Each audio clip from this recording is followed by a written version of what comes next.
Listening is a rare happening among human beings. You cannot listen to the word another is speaking if you are preoccupied with your appearance or with impressing the other, or are trying to decide what you're going to say when the other stops talking, or are debating about whether what is being said is true or relevant or agreeable.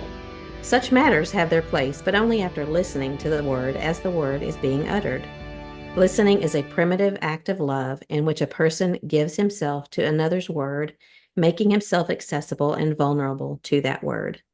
That was a quote from William Stringfellow about listening, which is an art that not everyone is very good at, but So you are. good. You are a good listener, and I think it really is a matter of being interested in someone else. And I just felt that quote when I read it, because Yeah. so many times when I meet someone, I'm preoccupied with, am I going to remember their name? And so when I'm trying to think, am I going to remember their name? I'm not remembering their name. Or, what am I going to say next? Do I look stupid? Is there spinach in my teeth? Whatever. You So, said stupid. yeah, and you didn't. I asked you to pray for my stupid cough, and you prayed for my cough, but you didn't say stupid. So, just couldn't do it. I would have chosen that quote just to be able to say that guy's last name. Stringfellow. I wonder if he was Stringfellow. skinny. He was probably skinny. Anyway, this is Looking Up. This is a podcast for Christian women. My name is Carla Moore, and I'm here with my friend Kathy Pollard, and we just get together once a week and talk about things that we find important and interesting, and things that help us to think about God and spiritual matters. And we're glad that you've chosen to join us. We don't take that for granted. We appreciate that you take the time to sit with us, or stand with us, or walk with us. Wherever it is that you're listening, we're appreciative of the time that you spend with us. So, what is going on in your neck of the woods? I sound like Al Roker. Do you know who Al Roker is? The weather guy from the Yeah, Today Show. that's what he says. Yeah. This Yeah. is what's happening in your neck of the woods. That's right. I forgot about that. Mm-hmm. I actually thought about you the other day.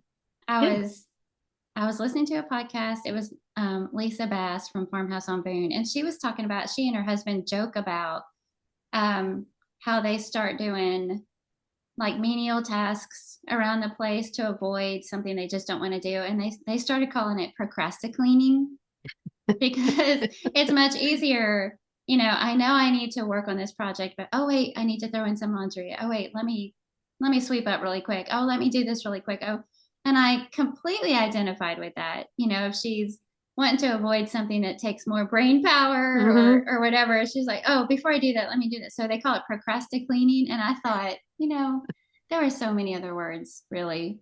That we For can you, combine. it might be procrastithrifting. Oh, totally. Totally. I told John one day Yeah, on my way home from somewhere else that stressed me out, I said, I'm going to stop at Goodwill because that's just my therapy. yeah, that's right. It just is. For some people, it might be scrolling. Yeah. Scrolling, for me, it might be procrastinating. Are you a napper?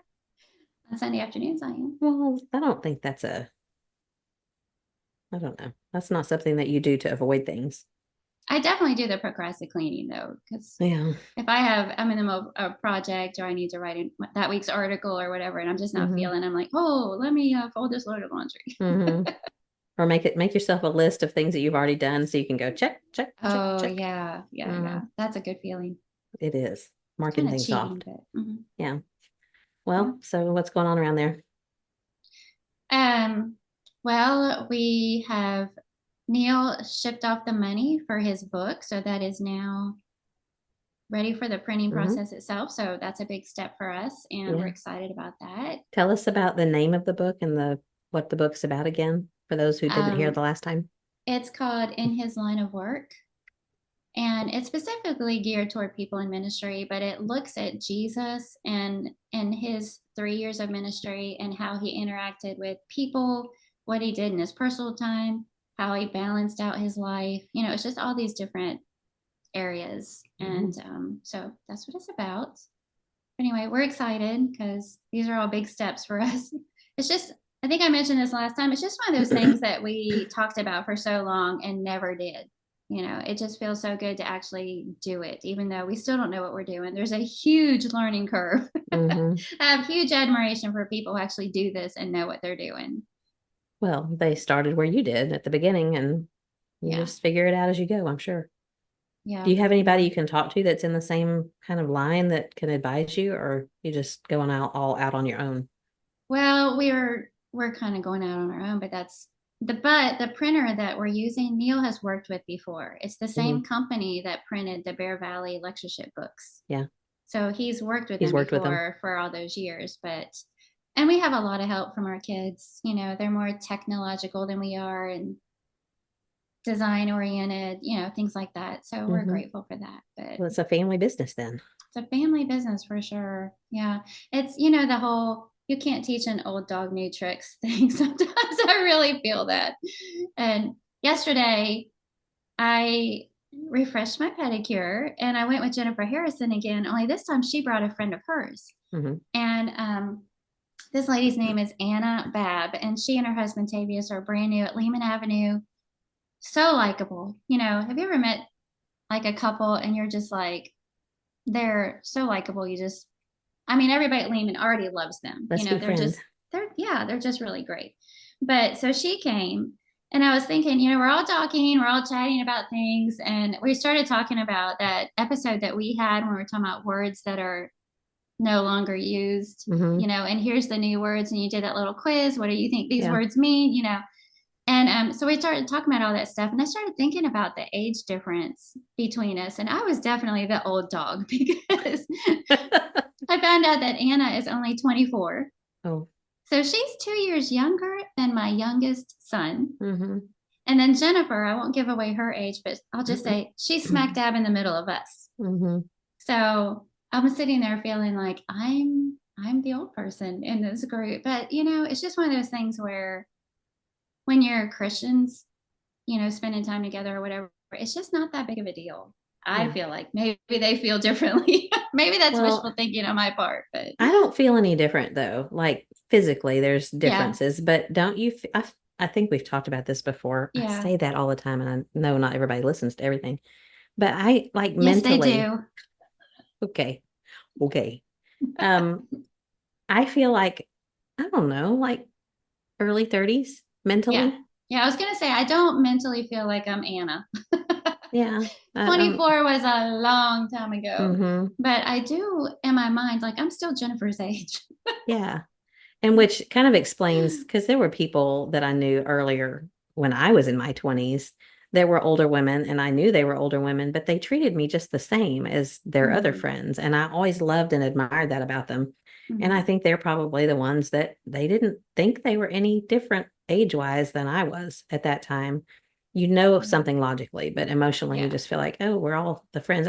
And I feel that way about a lot of younger people. My daughters-in-law are young enough to be my daughters, obviously, but I don't Mm-hmm. think of them as being so much younger than me. They're just my family and my Yeah. friends. And Family and so, friends. And mm-hmm, that's how it is in the Lord's church. We're mm-hmm, just family and friends. yeah, Yeah. And then the other thing, we have birthdays going on. So mm-hmm. Carl's birthday was yesterday, the baby, How old is he? 26. Wow, What in the world? that's right. He and Mike are the same age. Yeah, 26. And then our little Jude, our little grandson turns 1. And Wow. so we're going to celebrate with him on Saturday. So 1 year old already. Is he walking? Not yet, but he's Mm-hmm. very close. He's He getting there. is. Yeah, there are some moments when I go, oh, this is it. Yeah. He's not quite there yet. Our little Darcy, she's, let's see, this is August. She's about 8 months old, and she's not crawling yet, but she sits up and like she plants her feet and goes in a circle. You remember the old sit and spin? Oh, yeah. She looks like a Yeah. sit and spin. She just makes a circle, just constantly in a circle, constant motion. Oh, yeah, Grandkids are fun. they are. So we cleaned out my mom's, Doug and I, my brother and I cleaned out my mom's house. Well, we started, I should say. Mhm. And Might take a little while, huh? it is, yeah. And I've told you before that she started doing this a long time ago Mhm. when she downsized from the house they were in when my dad was alive to this where she lived before she lives where she lives now. It was my brother's kind of like a garage apartment. It's more of a shop apartment, but it had one bedroom, it had a living room, it had a kitchen, a bathroom, a laundry room, so it was perfect size for her. Mhm. But she downsized when she went there. But now she's in a room, she's sharing a room with someone. And Yeah. so there's the rest of her things that we're finding places for. And so that's what this is behind me, is part of it's the buffet. When my dad Mm. was 3, his house burned, and my grandfather's work family put together enough money for them to buy a dining room set, which was my table. I took the table when my grandmother died, and 6 chairs and a buffet and a hutch. So we've been all week long, rearranging, moving things, getting rid of some things. I try to get rid of some stuff when I bring other things in, Mhm. and trying to organize the office. So I'm hoping that this is my final. You said, "Oh, you've got a different background." I'm hoping this is my final background I for the also said podcast. people probably watch just to see your background because Yeah. mine is always the same. There's nothing exciting there. But I love that yours is the same. It's like when I was thinking about it earlier this week, I was thinking, I can count on her to be in the same place at the same time every week. And that's reassuring to me. I don't know if reassuring is the right word, but anyway, no, it's not boring. I'd love that.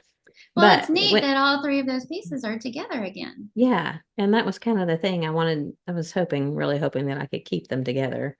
Yeah, The table's that's kind of worn special. out because we've used it for, oh, almost 30, no, 25 years, I guess.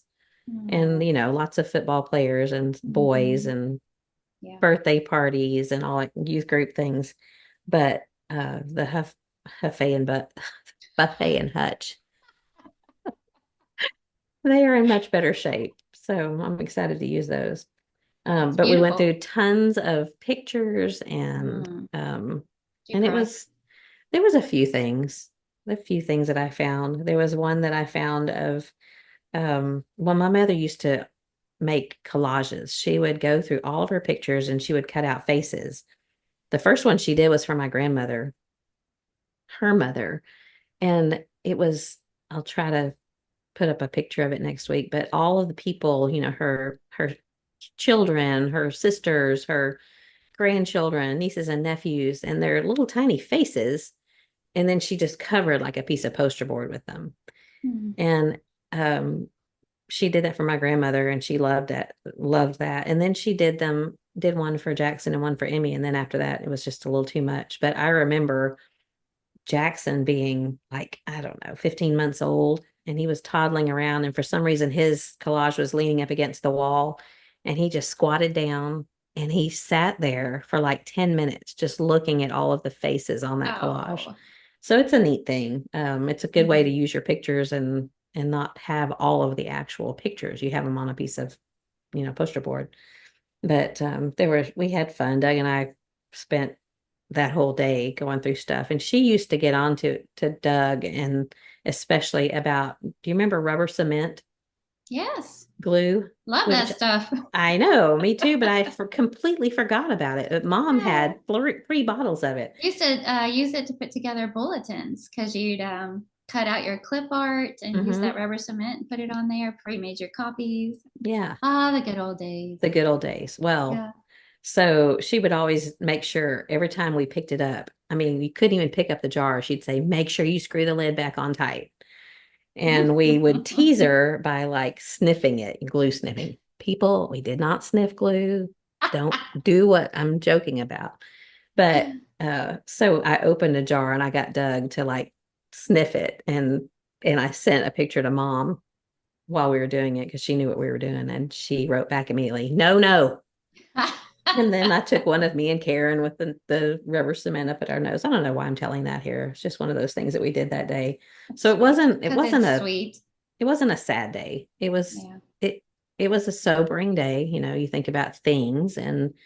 and how your life kind of funnels down to less and less. And I'm just thankful that she did such a good job of getting rid of some things before we had to make any decisions about it. And so that's kind of been what. Huge. That's Mhm. that's forethought, and thoughtfulness, and I mean that's a big deal. Oh, And it is. there's so many things that we ourselves, even though they're just things, we have all these memories and sentiment attached to it. But people after us, they're not going to care Hmm. about that. They're not going most of it. Yeah. They're not going to treasure it like we do. So Hmm. it's a great idea to just go ahead and start thinking about, oh, do I Yeah. really need all of this? Do And I really giving it need to all the these people that, dishes? Yes. yeah, right Yes, I now. do. But give it to the people that you want to have it, when Yeah. when you're thinking Yeah. about it. And she had made lists. I found them in the buffet of where things came from. So I knew Oh, wow. several things that were her mother, wedding presents for her mother that got passed Mm, down, and things that my dad's mother owned. And I that was so helpful to me to know where it came from. mm, And it made it more meaningful to me. And mhm. I've told my girl, I'm not super sentimental, although the topic today kind of brought out the sentimental side. But I've told them, when I'm gone, you don't you don't have to be attached to any of this stuff. If you do what you want to with it, I'm not going to know where I am. It doesn't matter at that point. So, um, No as guilt. opposed to having somebody Mhm. say, make sure you hang on to that. That was great aunt so and so's Yeah. distant cousin gave that to whatever. And I think that's kind of a personality thing, whether or not you're sentimental, but I just didn't want them to feel like they had to hang on to anything. That's up to them. Yeah. Yeah. Hmm. Yep. Well, I'm glad that also that you didn't have to do that by yourself. Yeah. That would have been hard, I think. Yeah. Well, Doug didn't do much. I'll just say that. He sat there. His company. Yeah. He did say, I'm not helping much, but he moved the big stuff, and he'd already, he and Karen took care of mom for 3 years. So I just needed him to be there just so we could talk about, is this something we need to do, take Mm, care of. It's a job, you know. yeah. And like I Hmm. said, mom's still here. She's not gone, but she just doesn't she's trusts us to handle most of that stuff now. It's a new era in life. So anyway, Well, um I wanted to mention that today, which is August the 15th. Of course, when the podcast comes out, it'll be Monday, but today is Alice's birthday, my friend Alice, and oh, yes. she is post stem cell transplant, and it's been rough. And I knew it was going to be, it's been leading up to this, but man, it's brutal. It's a brutal process. You're Mhm. basically killing everything in your body so that you can start from scratch. And it made her Oof. sick, and it's Yeah. just been brutal on her. So, but things are starting to look up again. And but I just wanted to say happy birthday to Alice. Happy And birthday, I know, Alice. yeah, We're I all know still some. praying for you. Hmm. Mhm. And John and Brian Ketchum are going to start a podcast pretty soon. I'm not sure when the first one's going to come out, but it's just Mhm. going to be the Bible Passages podcast. And the premise is cool. It's just about the places where we go when we get to go on tour. And so they're just going to take location by location, and like, where is this mentioned in scripture? So it'll be facts. Where is this mentioned in scripture? What happened here? But it's also going to be like, how do you feel when you go there? And what are some things that you noticed the first time you went? And if you went with us on tour sometime, what can you expect to see there? And they just finished recording their first episode, and I got to listen to it this week, and it's going to be fun. I'm going to enjoy it. So I just wanted to I'm recommend really it. excited about that because I was just telling Jennifer yesterday. She was talking about how they hope to go on one of those trips one day. And I said the difference is that John really makes everything come alive. He knows the facts, Mhm. but a lot of those facts you could look up somewhere. But it's the his ability to see the big picture. It's the passion that he Mhm. brings to it and just makes it come alive. I Yeah, mean, he he's does. so good at that. So I know the Mhm. podcast is going to be amazing. Yeah, this is his, after he's 59 years old, and of course been doing some of this for the last 7, 8 years, but really it's kind of come down to this. This is what he Mm-hmm. loves, and this is his passion.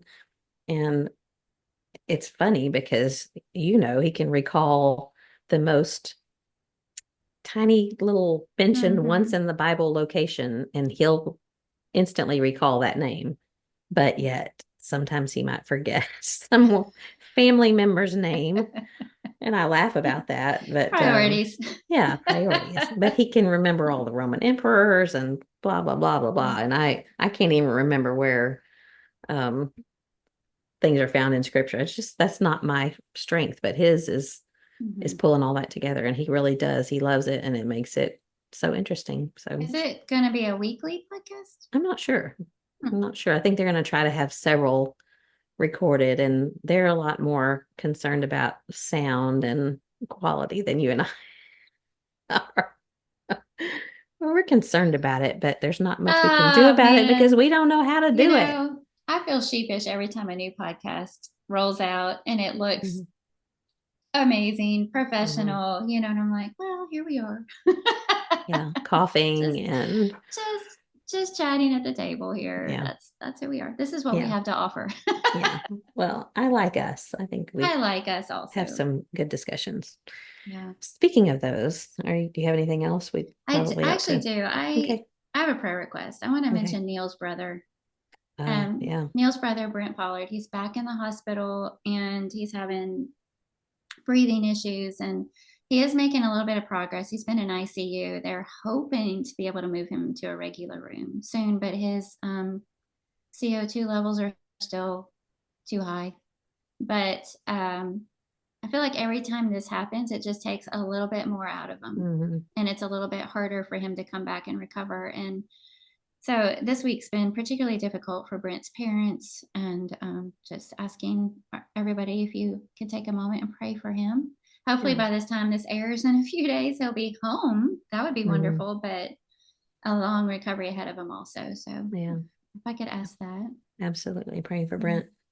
And I He's had a also rough want to time. mention, yes, stay tuned for the something good for you at the end, because I'm pretty excited about this one. Or if you're the kind of person where saying something like that makes you want to just fast Don't skip forward to to the the end. end or whatever, I don't care about that either. Just make sure you hear the something good for you at the end, because it's going to be a good one. I have something good, cool too, but my mom said I don't need that when I told her about it. So yeah, you don't, Mom. You don't. But I like it. So anyway, Yeah, okay. Are you ready? ready. Mm-hmm. Well, as I mentioned to you, I felt like I bit off a little more than I could chew, but maybe that's not the right way of saying it. I feel like it's such a deep topic and something that we could spend so much time on. But I I was thinking about just one day reading through the ends of the letters in the Bible, the New Testament, in particular Paul's letters. And you know how when you receive a letter, and we don't send letters much anymore, maybe emails, but even emails are, quick and to the point. Most of the time we just text each other and it's like a Mm-hmm. running text, and it's not, dear Kathy, this happened, this happened, this happened. How are you? Blah, blah, blah, blah, blah. And you get to the end and With love, love. Carla, Mm-hmm. or whatever, however you close your letters. But thinking about the letters in the Bible and how I think, as I was trying to describe it to you, if you knew that this is your only opportunity to get your point across or to tell someone how you feel, or I really need you to know this, what would you say? Um, and that's so many of Paul's letters are like that. Sometimes he's saying, I really want to come to you, but I don't know if and when that's going to happen. I'm determined that I will, but in the meantime, I want you to think about these things. Um, Letters to groups of people, so letters to churches, letters to individuals like Titus and Timothy. Um, and sometimes you feel like you're just peeking into their very private and personal thoughts. Mm-hmm. And so, what can we learn from those things? And it got me to thinking about some of the letters that I have received, and I had to think about where I had them because I'm not very sentimental, but letters. And so I went and I looked and found some that I had kept. And it's mainly because of the handwriting. I have one Mm-hmm. from my mom's mom here that's dated October 23rd of 1991. And that was a week after Jake was born. So she was writing to congratulate us about Jake's birth.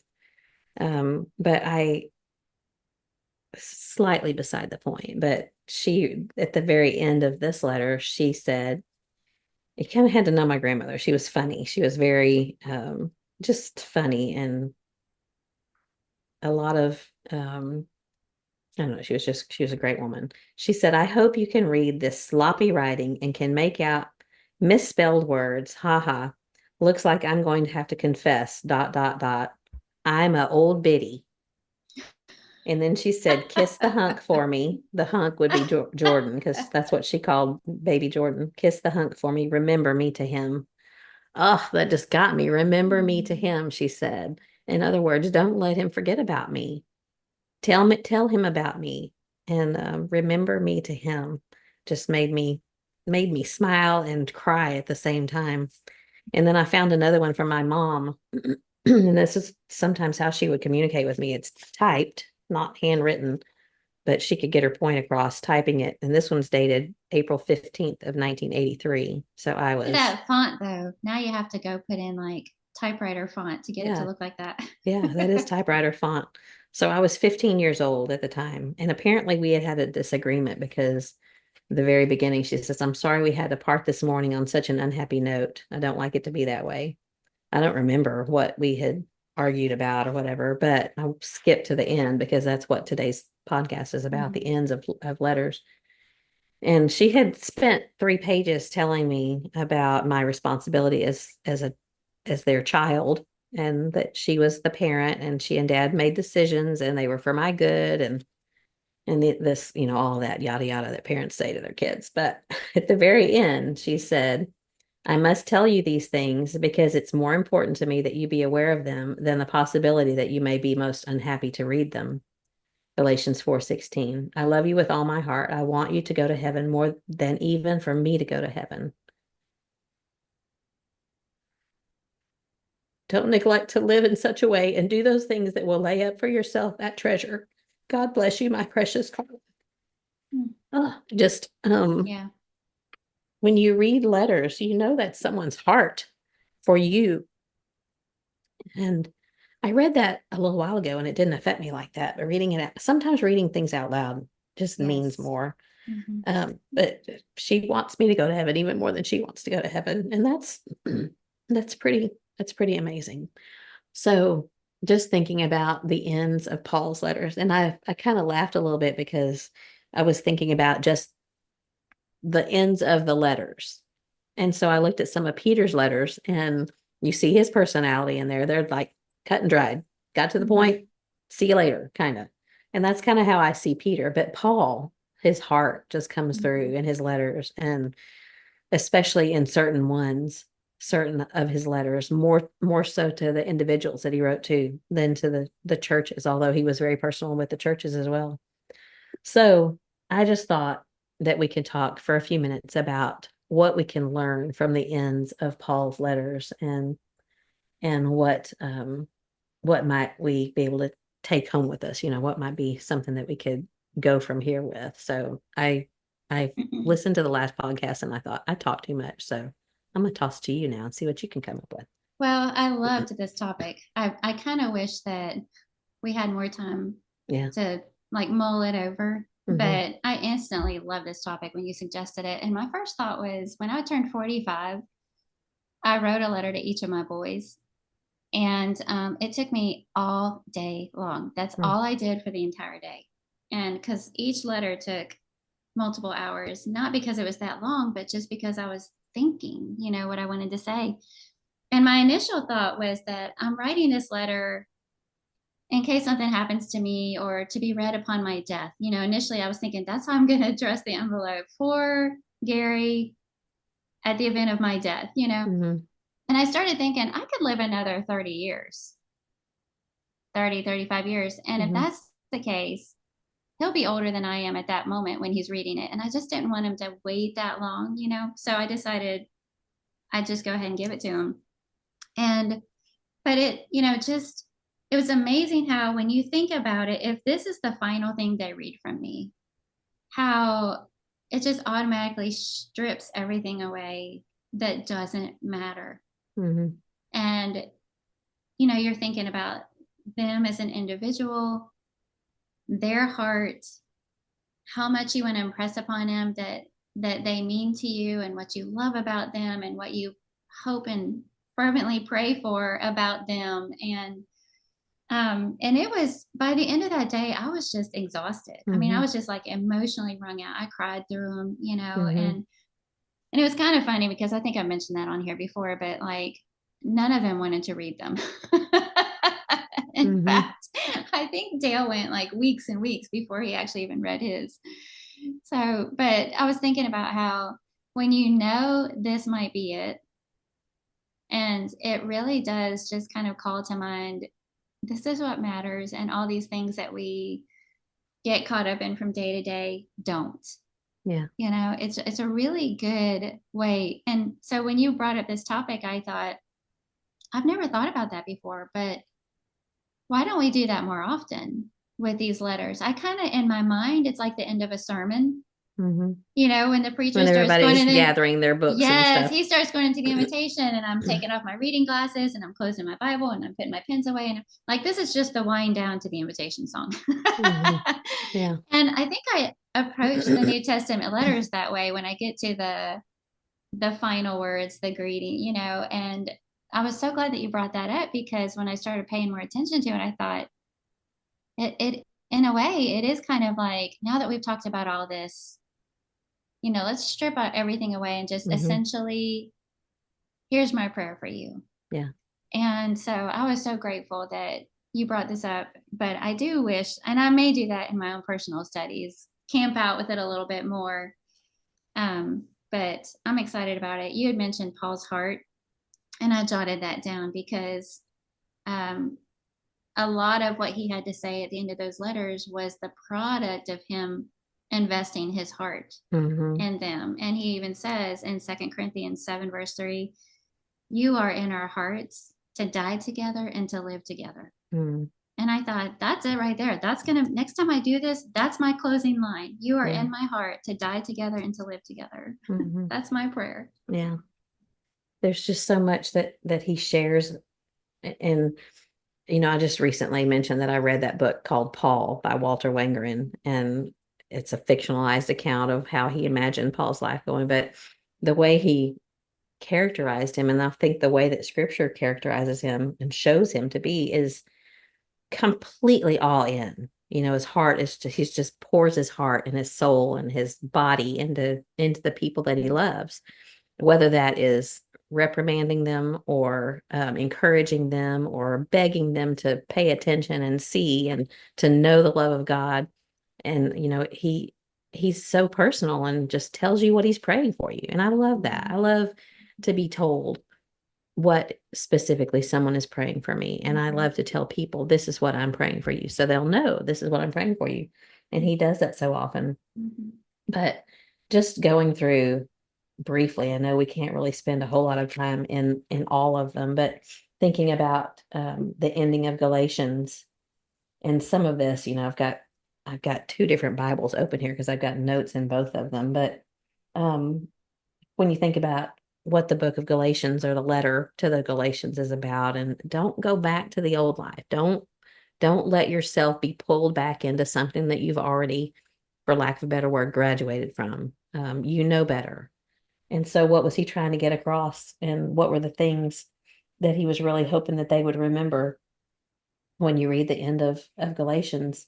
Um, he tells them in verse 9, chapter 6, verse 9, don't grow weary of doing good, for in due season we will reap if we don't give up. So, and then he goes on to say, as we have opportunity to do good to all men, especially to the household of faith. Um, Far be it from me to boast except in the cross of Christ. It's just there, you can see what's important to it, what he's really striving to get across to the Galatians there, to look what you've got, see what you have, and don't give that up, and don't let other people take that away from you. And so I thought that was interesting about the letter to the Galatians. The letter to the Ephesians, he ends with telling them to take up the armor of God. And that's how he basically ends the book in chapter 6. He's talking about the whole arm of God because he says, finally, be strong in the Lord. So I love that. This is what he's bringing it down to. Be strong in the Lord. It's not up to me. It's not up to you. It's not your own strength. You can rely on the strength of God. And he goes on to talk about the armor of God. Um, so many things throughout these also. And I told John what we were talking about, and he asked him what he thought. and he brought up the names that come up at the ends of the letters, Mm-hmm. and how real that makes it to know that these were real people with real feelings, and that he encountered in some way or another, whether they harmed him or helped him or encouraged him or discouraged him. Can you imagine what it would be like to have your name read? Here we are 2,000 years later, and we're still hearing about these people. Yeah, Neil Um, used to refer to Paul as the name caller, mhm, but way more often than not, he was calling people out for their good deeds. yeah. I love at the end of the Philippian letter, he drops a bomb in verse 22. He says, "All the saints greet you, especially those of Caesar's household," which I always think, Mm. when they read Wow. that, did they go, "Wait a minute, what did you say? Yeah. Huh? There's Christians in Caesar's household?" So I love that. In the book of, or the letter to the Colossians, there's lots of names. Like as Neil was saying, there's he's a name caller there. Um, in First Thessalonians, there's tons of imperatives, imperative verbs that were basically commands.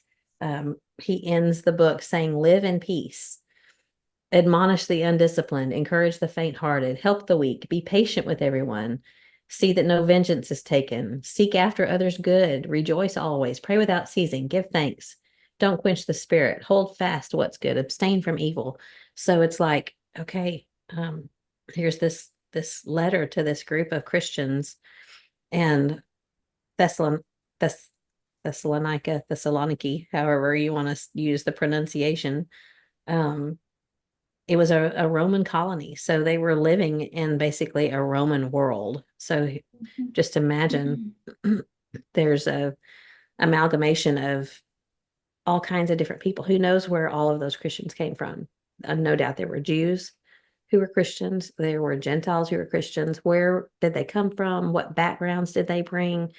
Think about Jesus's apostles and all of the differences that they had. Well, years later, when this new church is trying to come together and be at peace, when you think about the very first thing he said in his conclusion is to live in peace. And I wonder how hard that was for them to do. Then in Second Thessalonians, he ends that book talking about how you're to respect your elders. And he does the same thing there. He has these little short statements that he says, "Admonish the idle, encourage the faint-hearted, help the weak, be patient, seek to do good."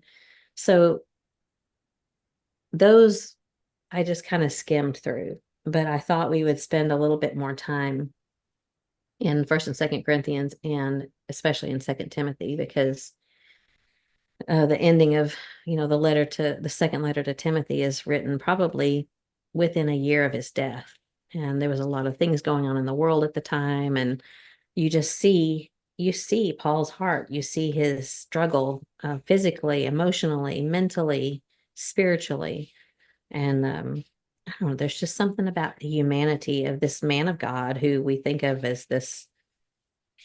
He wasn't infallible, obviously, Mm-hmm. because of what he came from, but it's like when he was going one way before he became a Christian, he was all in, and then he immediately turned around and was all in going the other way, and just like went 90 to nothing for the rest of his life is what it seems. So, and interrupt me if there's something that you want to say. Well, I will insert really quickly that I read through all the endings of his letters, just Paul's. I didn't do anybody else's, but Mhm, I kept seeing these same words pop up over and over again in all of his send offs or goodbyes. And so I kind of came up with a short little list of, it's like I called it keywords in the endings. mhm, And so some words that he used over and over again. And when you think about him, it does give a sense of Paul the man and everything you just mentioned about him, and also what he wanted to emphasize with Christians. And so, greetings, of course, because mhm. that was Yeah. what it was: grace, love, peace, faith, brothers and sisters, fellowship, God's people, Lord Jesus Christ. And then in a couple of them, he would end with something along the lines of do everything you can or do your best. Mhm. Yeah. As much as lies in you. Yeah. So far as it depends on you. Sometimes that he said it that way. Mhm. That's great. I like narrowing it down because that's what he was doing in the ending of his letters. Let's just go to Second Timothy because Okay. I don't know. We'll make sure we have time for this. In Second Timothy, the the end is not necessarily the last chapter because man did that. Man separated the books into chapters. There's a ton going on in my house right now, and I don't know if you can hear it. I'm They're not hearing trying to, anything. okay, Yeah. they're trying to enlarge the ductwork in the very back, but it sounds like they're right behind me. They're trying to put new ducts in the back bedrooms to make it cooler back there, but they're Oh. obviously measuring things in the kitchen. So I'm hearing lots, but I'm glad you can't. Anyway, Second Timothy 4 is the last chapter, but it Mhm. starts, I think, more in chapter 3 when in verse 10 he says, "You, however, have followed my teaching, my conduct, my aim in life, my faith, my patience, my love, my steadfastness, my persecutions and sufferings that happened to me at Antioch." So talking to Timothy, who, was his son in the gospel, someone that he was close to, he didn't have a biological son, but the way he talks to Timothy is like how he felt about him. You can just feel his protectiveness and his love and his desire to make sure that he has said everything he wants to say to Timothy because he might not ever get to say it to him again. Mhm. Um, verse 1 of chapter 4, I charge you in the presence of God and of Christ Jesus, who is to judge the living and the dead. So this, how many times have we heard this at the graduations, at the preaching schools? I mean, this was always Yeah. where we would end up at Yeah. Southwest School of Bible Studies at Bear Valley Bible Institute, the very end of their studies, the end of the Mhm. year, the end of the 2-year study program. This is where we would always go because he's encouraging this young preacher Timothy and saying, preach the word, be ready in season and out of season, reprove, rebuke, and exhort with complete patience and teaching. That's the ESV. Mhm. But talk about condensing. Yeah. This is what I want you to do, and this is what I need you to do. This is who I need you to be. Um, and I love, is it First or Second Timothy? I think it's in First Timothy where he says, "Oh Timothy, guard what has been entrusted to you." Mhm. I think that's in First Timothy at the end, but I mean, yeah, it is. Um, in the ESV, it says, "Oh Timothy, guard the deposit entrusted to you. Avoid irreverent babble and contradictions of what is falsely called knowledge." I looked at that in the New American Standard, and then I looked at the definition, and it says it means avoid pointless prattle.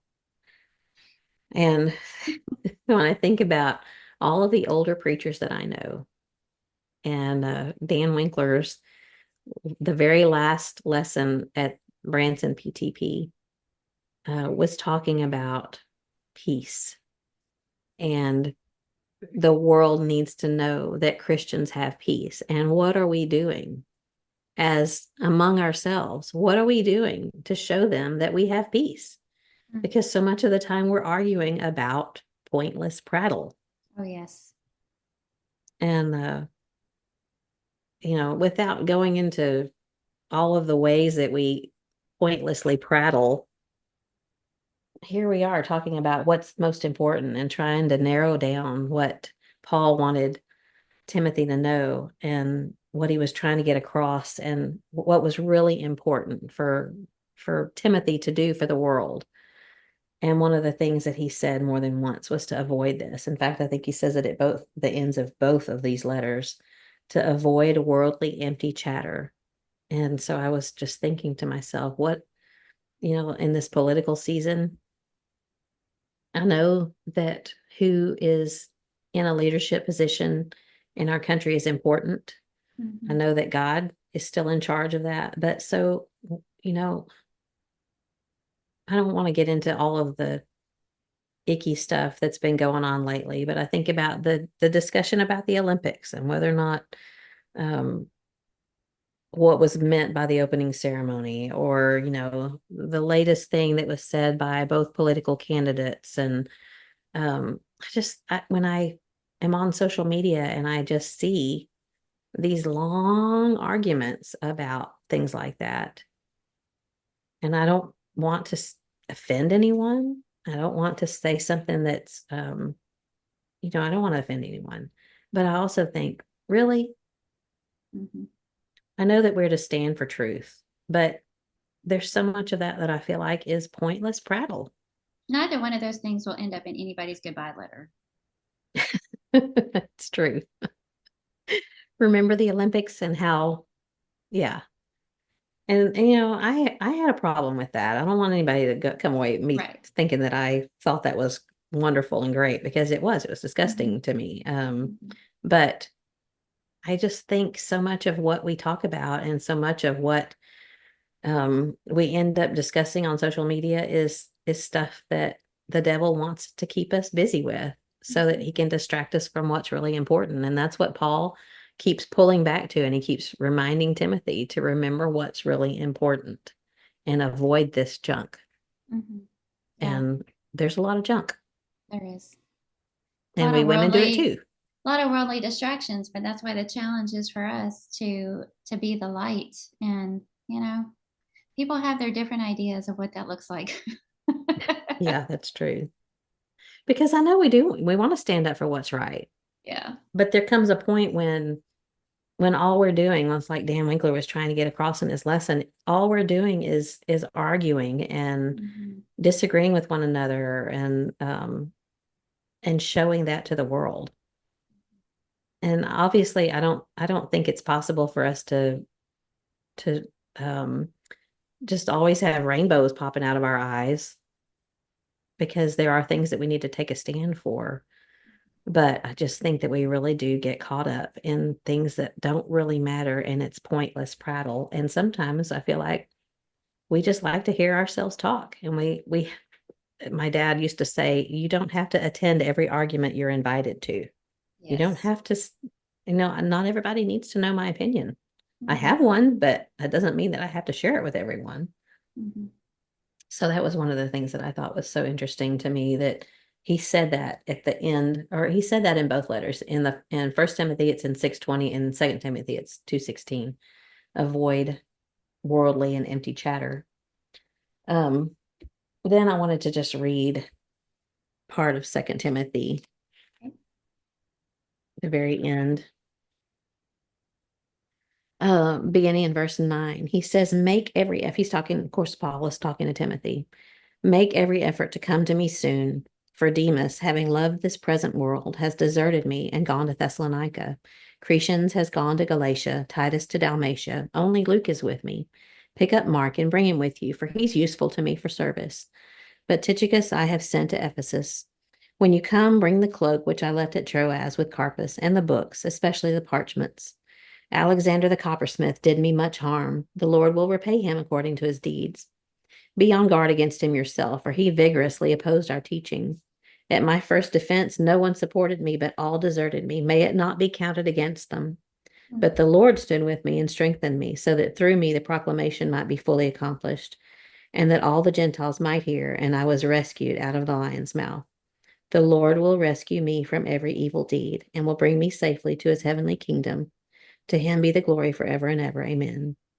Greet Prisca and Aquila, the household of Onesiphorus. Erastus remained at Corinth, but Trophimus I left sick at Miletus. Make every effort to come before winter.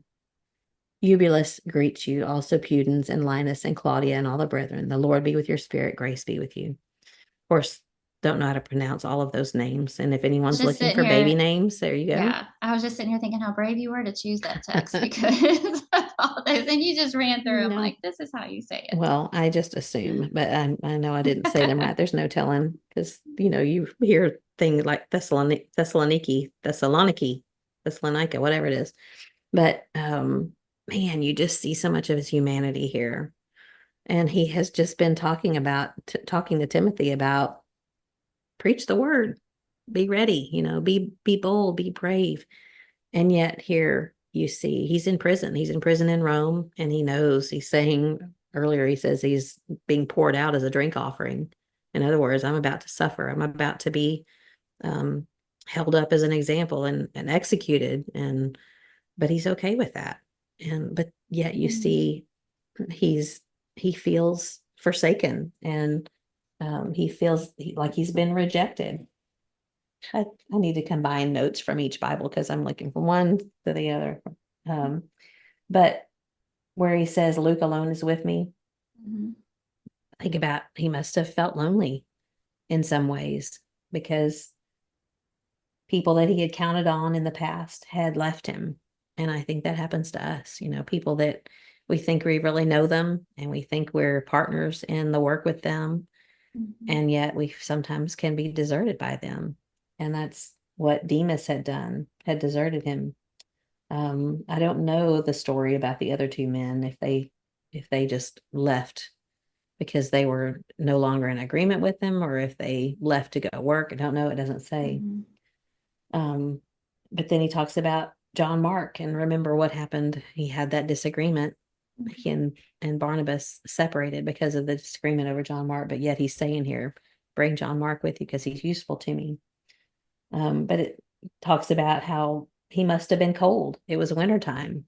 It says, well, it's coming. The winter's coming. Bring the cloak with you and the parchments. You think about that's what is going to comfort him. He wants to be warm. He wants to read. And I was reading something about And why a would he cozy ask for blanket in his books? books. So Yeah, what more do you need? he wants to wrap up in his blanket and read the things that bring him comfort. But that got me to thinking, why would you ask for your parchments and your books if you know you're about to die? If it's not for comfort, if it's not just because you need something familiar that's going to be comforting to you. Mhm. And what would your request be if you were in his situation and Hmm. you're writing that letter and you had a couple of items that you wanted somebody to bring to you? I wonder what that would be.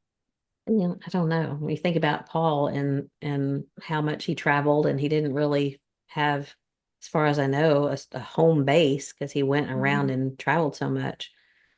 Um, and things took so long, just incidentally speaking, think how long would it have taken for someone to bring his cloak, and how far away? I didn't look to see how far away that was. Um, but I heard Mike Vestal give a lesson on this at Discipleship University years ago. And I cried all the way through it because I'm thinking about Paul. Here's Paul at the end of his life, and he's feeling deserted and forsaken by people, but yet at the very end, he's talking about how God stood by him and strengthened him. And how do we feel that way? I think sometimes I depend too much on John. He's my comfort. Yeah.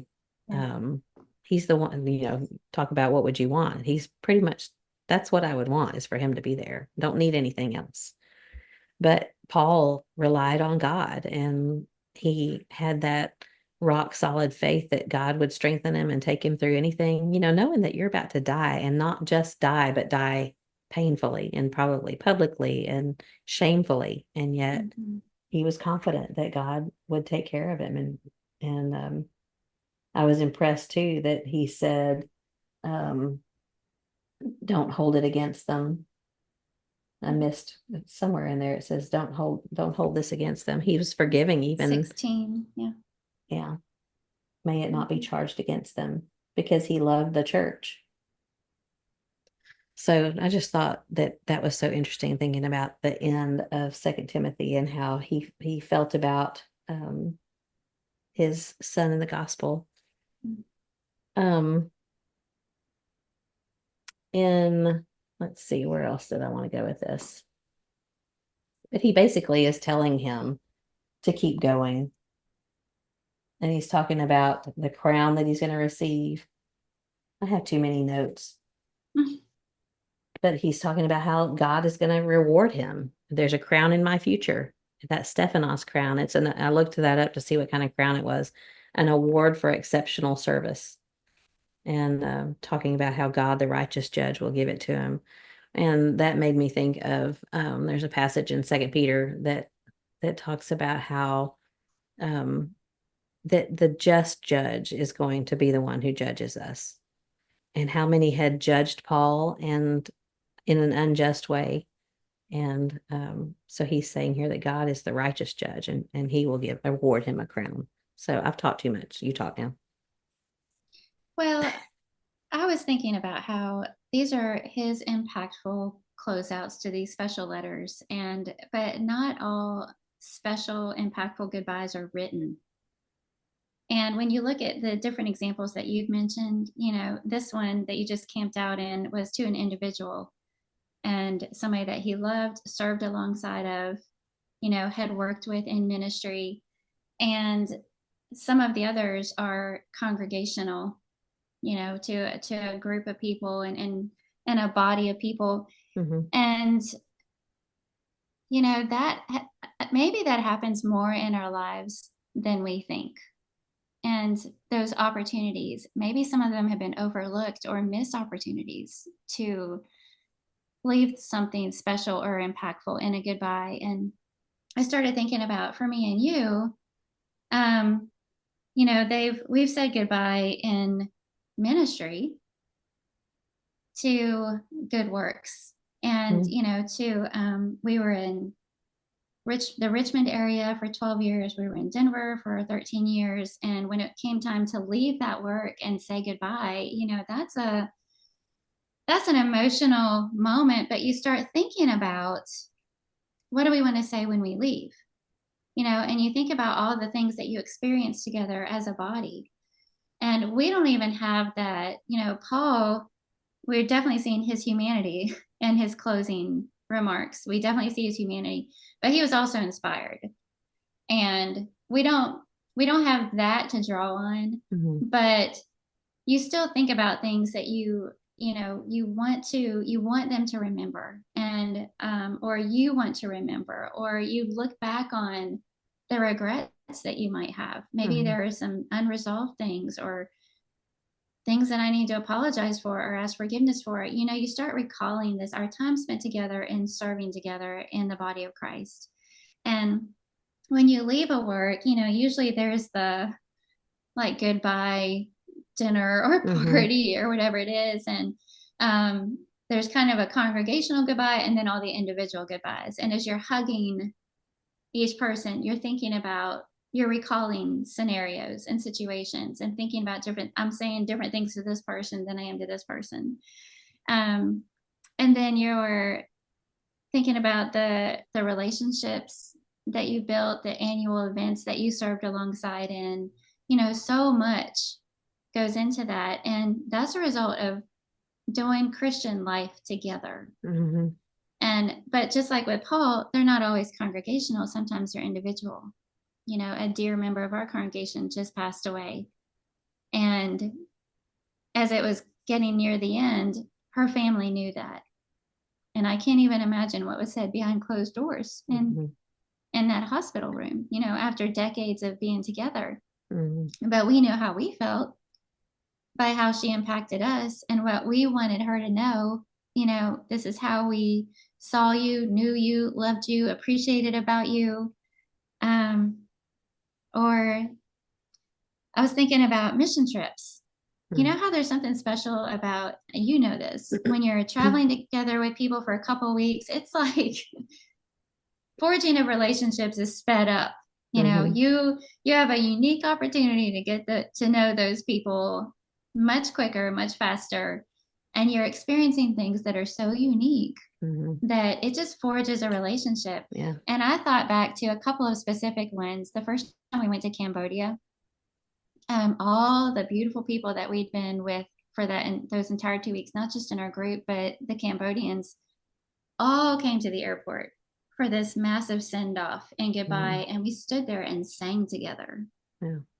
And, everybody in our group was just bawling.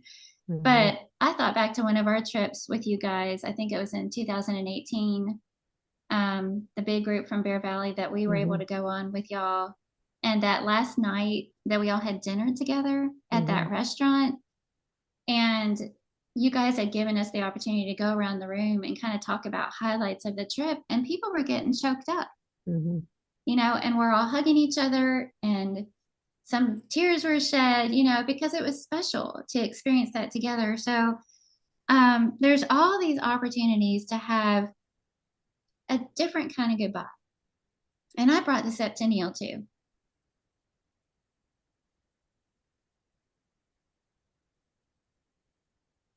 He mentioned his brother, Hmm. who, thank the Lord, it seems to be improving. But he said, I can't help but think about what I want to say to him, what I want to express to him, and what he means to me. But all of these goodbyes that Paul had were a direct result of his willingness to open up his heart and have relationships with people Mm-hmm.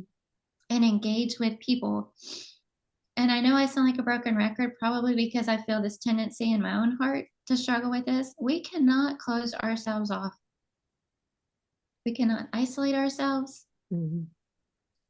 We are about people. Mm-hmm. And, whether it's the people in our church family, in our own families, in the community around us, it's the joining hands and serving together, serving God, not in these huge ways, but in our daily shining the light, like you were talking about, seeing what's real and what matters, doing that together. That's what builds all the momentum that leads up to these very special, very meaningful closing words or goodbyes.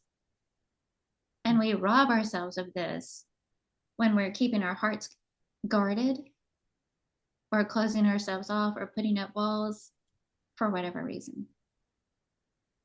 Absolutely. And you think about, not all of the endings of these letters are about goodbyes, but a lot of times they are. I was present for the death of my father-in-law, and my mother-in-law. And of course, at the very end, for all of them, they were not verbal, but especially with my mother-in-law, I knew she could hear me. And she'd had a stroke, and they say, the hearing's the last thing to go. And so she and I had a great relationship. I didn't have any apologies to make to her. But in those moments, it's like everything unimportant flees. Everything that doesn't matter is gone. What's the most important thing I want you to know? And it's that I love you. And that it's that you changed my life in the way that you raised your son. And when you're kneeling next to someone's bed and she's not talking back to me, but I'm speaking into her ear and thinking it's a rare opportunity to be able to say goodbye to someone, because you don't always know when you're going to say goodbye. But all of those silly things that happened over the lifetime, our marriage. And again, we had a great relationship. It's not like I had these pent up resentments. It wasn't anything like that. But the only thing that I wanted to say to her was how much I loved her and how much she made a difference in my life, and how grateful I was to her for how she raised John. And so when you're talking about Neil and his brother, and when you have the opportunity to be able to think about saying the possibility of saying goodbye, and I knew it was going to be saying goodbye to my mother-in-law, but all of those silly, stupid, pointless prattle things, it doesn't matter. And we are reduced to what really does matter. And I think that's so much about the end of Paul's letter, is that he's writing, or someone's writing for him his words. And it's not like an email that can go on and on and on and on and on. It's parchment or whatever he's writing on. You have limited space, limited time, limited ability to say these things. So what are you going to say? It makes me think about when Paul said goodbye to the Ephesian elders and called them to the ship, and they all knelt down. And I picture that scene in my mind, what it was like with this ship waiting to go out on the sea, and Paul with those elders that were so dear to him, and what they said, what he said to them, and how he charged them to be careful and to watch over the, that was his, he knew he wasn't going to see them again. And what did he tell them? He said, watch over these souls that are so precious and make sure that you guard what's been, like what he said to Timothy, guard what's been entrusted to you. Oh man, that entire beach scene Mm-hmm. gets me every time. You can see Paul's heart and know he had a wonderful relationship with those men. Yeah. So wow, yeah, that just the ability to narrow down and to funnel down what's really important and say what needs to be said is, I think, such an interesting thing about this study. Well, and what a So, huge takeaway in the relationships in my life. If there are some that aren't where I wish they were, mm-hmm, that aren't what I had hoped they would be. And if you had an opportunity to write your goodbye letter today and think about what you would focus on, how amazing all those little petty things that we hang on to or get uptight about mm-hmm, just kind of melt away. And you're like, actually, this is truth and this is real. And the challenge is to maintain that kind of mindset. I read across a quote or saying not too long ago that said, if you knew you were dying, not to be morbid here, but if you knew you were dying, would you be kinder, mm-hmm, gentler, more patient? Well, you are. And it's that whole, you know, making the most of opportunities and treating the people that God has placed in our lives in that way, mm-hmm, and obviously real life and laundry are there, mm-hmm, and bills and the news and you name it, it's all around us, and that's our constant challenge. We live in the world, but just taking on that challenge of remembering what really matters. And if I were to lose somebody unexpectedly without that opportunity to say goodbye, was I able to still impact on them how much I love them and what I appreciate about them and what I'm thankful for. mm-hmm. Yeah. I was just going to ask you, what would you, if someone gave you 500 words, which is not a whole lot, to write a letter to the people that you love the most, what would you include in Mm-hmm. it? Mm-hmm. Yeah. And is that a real question? It's a real question. Not just an answer. It's not rhetorical. What would you say? Depending on who it is, that'd be where I'd want to clear the air. Yeah. If there was anything that I was feeling guilty or remorse over, that'd be where I want to impress upon them how much I love them and how much I hope to see them in heaven, Mm-hmm. and whatever seems to be a barrier to that, I'm sure I'd want to bring up in some way. Mm-hmm. That's where I'd want to express my admiration or thankfulness to them for being a part of my life. Yeah. Mm-hmm.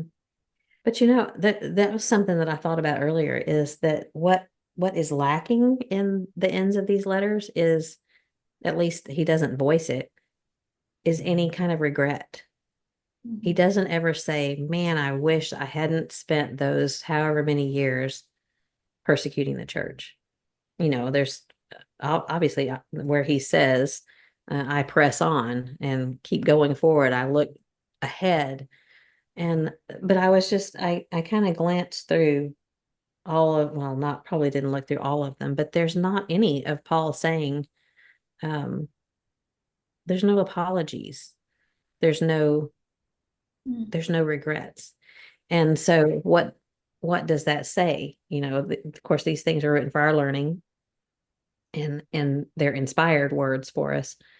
But it tells me that he probably handled that along the way, because he wasn't a perfect person. There's no doubt that he Mhm. did and said things that he shouldn't have said, but he didn't live in regret.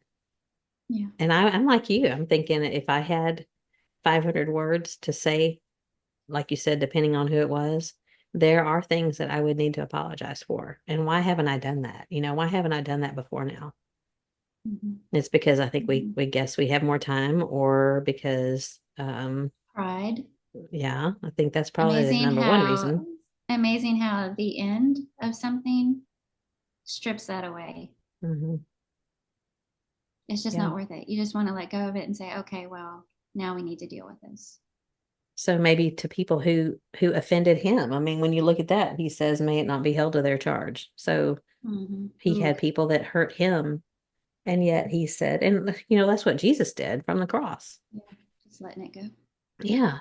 So I feel like it's just an interesting thought, that one that I haven't really delved into. I didn't really, why didn't Paul? Because I mean, it says because he looked forward. He was always Mhm. looking forward and not living in the past. And that's, man, we do that. I know I do. I spend a lot of time wishing I'd have done something different, or beating myself up over something that if I hadn't done that back then, and maybe it's Mhm. even something that I've taken care of, I've apologized for, I've confessed, but yet it still had consequences. Well, Mhm. Paul had consequences, but you just don't see that he's dwelling on them. He's looking at the prize that's at the end of Mhm. his life. And I think we need to be more like that as well. I Yeah. think we need to Yeah. handle things, but I don't think we need to dwell in them. Well, the beauty for us, though, a topic like this, I'm just not good at this kind of emotional goodbye stuff. It just thinking about it, I could recall names right now. I won't even be able to say them out loud because just thinking about it makes me want to just bawl my eyes out. Mhm. And I don't like the way that makes my chest feel.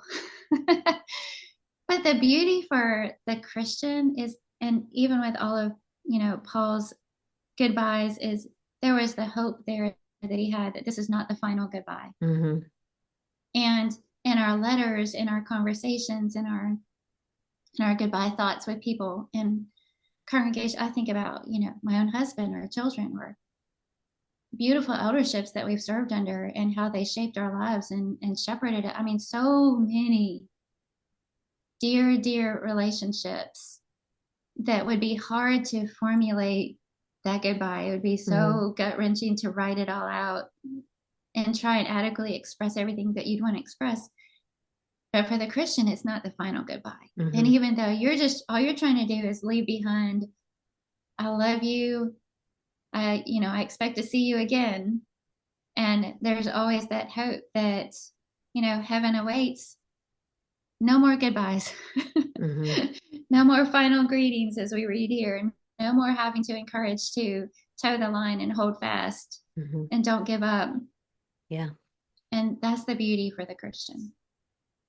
Thinking about that trip you were talking about in 2018, that that trip always felt like just a bunch, 45 of your best friends traveling together and seeing Mhm. where Jesus walked. And it's one of those things that will never be recreated. I mean, it will be, the other trips will happen, and other trips Mhm. have happened for us that have been so enriching, and the relationships are always the thing. That's what I look forward to the most about those trips. But that one will never be recreated, because you'll never Mhm. get that exact group together again, because people will die. People will not be able to go when the other people are able to go. It will never happen like that again. But we have heaven to look forward to. And I'm so desperately sad for people who don't believe in that, who don't have that conviction and that confidence that we don't have to say goodbye eventually. Mhm. Um, and that was, that you're talking about, that fair, we call it the farewell dinner. It was, I remember that night feeling like I've got to say goodbye to my best friends, and they're all going home, and we'll never do this again. We'll never have this again, but we will have this again, and it'll be even Yeah. better, because in that reunion, the final reunion will never end. We will never have to say goodbye. We will never have to talk to each other about our loved one who's going through cancer or divorce or all of those pains and all of those hurts that we go through here on this life, in this life. In that reunion, that will be the ultimate. And what a blessing to be able to look forward to that kind of reunion in heaven where there won't be any more endings, no more endings. And that's the big blessing. Neil went to a family reunion several years ago. They had a big turnout, and he said that somebody stood up at the end of it and addressed everybody and said that this group will never be assembled again, exactly like it is, for the very same reasons that you just mentioned. And he said, let's all live in such a way that when we gather together again at that family reunion, we'll never have to say goodbye. Mm-hmm. Yeah. Well, anyway, let's move on. Yeah. That isn't exactly what I mean. I wasn't exactly sure where, because theologically, I can't present scripture in a way that I want to, but I can read it and study it myself and encourage other people to do that. And I thought it was just such an interesting thing to me to look at the ends of Paul's letters and to know I just think he's my favorite Bible character. Peter's right there too, but to just know the intensity and the love that he had for people, and you can just feel his um intentionality. I had to use that word because we have to use it in every episode, but you can feel that need that he has to get his message across. And so when you think about, here you have you're winding up your letter, what are you going to say that's most important? And of course, you have to reprove and rebuke, you have to do those things, but always in love, and love the souls of the people that you come into contact with. And you can just tell that Paul was like that. So I think that's what I want people to come away from this episode with, is to open your Bible, to look at the ends of Paul's letters. And I think it would be fun, interesting next week to have a discussion, if we can, in the group, about people, if they'll open up and look and see and observe and do some study on your own and see what you come away with from the ends of Paul's letters. I think that would be fun. Yeah, and we could probably even choose certain phrases that he used and think about people in our lives that we probably need to say those words to. Yeah. That's a good idea. Well, it's been I didn't expect it to be emotional, but that happens sometimes. And it's a good thing for us to think about sobering things like that. I think it really is valuable. I need it because sometimes we just fly through life busy, and we don't think about what's really important. And that's what this is about, thinking about looking up and looking to God. So hopefully we've done that for those of you who are listening this week. Do you have anything else you want to mention about the topic? Okay, no, but I want to thank you for it. I think I needed it. It was really good. Thank you. I needed it too. I need to do more of it. I need to look into it more. Do you have something good for me? Is it really cool? It is. Okay, you can go first. So there's a new magazine for Christian women coming out. And I haven't heard about this. Well, I don't know, Carla Moore. It's by Natalie Hammett, and I've known her since she was younger. She was Natalie Jackson. She's one of Jason Jackson's daughters. I know Mark, and yeah, I know her in-laws. Okay. Yeah. And so anyway, the magazine is called Gather in the Garden, and publishing is in her blood, because Wayne Jackson is her grandfather, and they have their whole family does Christian Courier, and what a huge resource for the church. I go there all the time. Yeah. So publishing is in her blood. This completely makes sense. So she's come out with a new magazine for Christian women called Gather in the Garden. It's going to be a quarterly magazine. And she says, this is her words of what it'll cover: our homes, our hearts, and our habits. And you can look it up on social media, on Facebook and Instagram. She's got pages for the magazine, and you can go see even the first issues coming out in October. You can even see the different article titles of what will be covered in there and some little fun things too. You can pre-order for the first issue starting August 23rd. So what's that? A little over, well, soon by the A time week this away. airs. Yep. And if you would like to get 15% off, you can visit her Facebook page, which is called Gather in the Garden, or you can visit her on Instagram, Gather in the Garden Mag, MAG for magazine, Gather in the Garden Mag on Instagram. And if you go to Instagram, just DM her the word waitlist. And you can look and see how you can get an opportunity to get 15% off the first issue. So anyway, go check it out. I'm so excited about this. It looks, just the little snippets I've seen of it, it looks like it's just going to be visually appealing, you know, just really tastefully, beautifully done. But also, I'm sure the content will be rich. So Well, two of your favorite things, gathering and gardening. Exactly. So I'm going to be praying for her efforts. I'm thrilled that I know it's a huge monumental task, and I'm thrilled that she's taken it on. So. That is daunting. Quarterly is a little better than monthly as far as having to come up with content, but well, more power to her. That sounds great. Yeah. Sounds very interesting. I'll share the links to the pages and things in the group so that people can go get some more information. Good deal. Sounds good. Yeah. What you got? All right. Mine is a thing. You know what this is?